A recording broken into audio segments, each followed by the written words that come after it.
আমি আমি তো একটু বলতে পারো না। জামাইয়ের সাথে ঝগড়া করেছিস? আমি তোমাকে কোন মুখে বলবো? আহা, না বললে কিভাবে বুঝবো?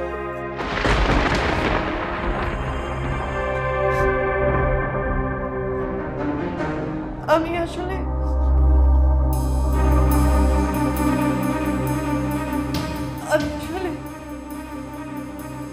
রাজ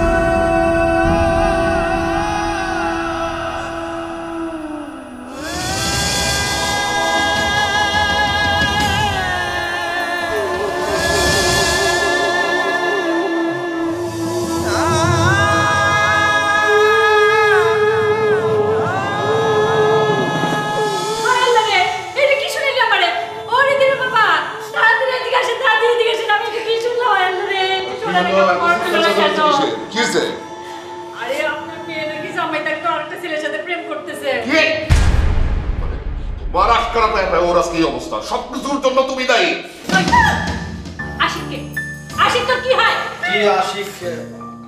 আমি আশিক। আমি আসলে আপনার মেয়ের ভাড়াটে জামাই।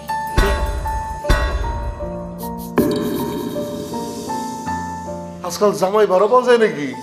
হায় আল্লাহ, এটা আমি কি শুনলাম? এমন কথা শুনতে হইলো? এই কথা শোনার আগে আমার মরণ হইলো না কেন? তুই এটা কি করলি? হ্যাঁ, কি করছিস এটা তুই? আমি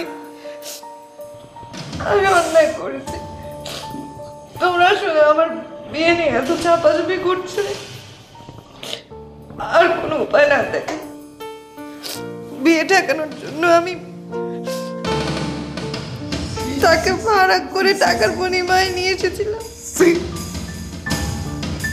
গ্রামের লোকজন যদি জানাজানি হয়ে যায় তাহলে হাকিম বাড়ির মান সম্মান কই থাকবো? তুই একবারও চিন্তা করে দেখলি না? মা,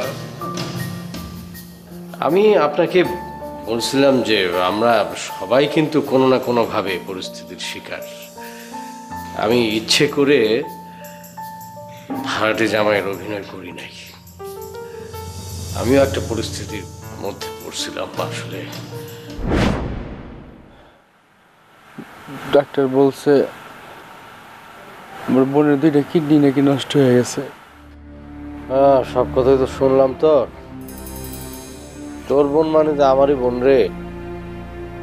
মন খারাপ করিস না, কান্নাকাটি করিস না, ধৈর্য হারা হইস না। আমি দেখি কি করা যায়। আমার এই বোনটার জন্য জমি জিরাত যা ছিল সব বিক্রি করে দিছি। ধৈর্য ধর, সবকিছু ঠিক হয়ে যাবে। দেখি কি করতে পারি, একটা না একটা উপায় বাইর হবে।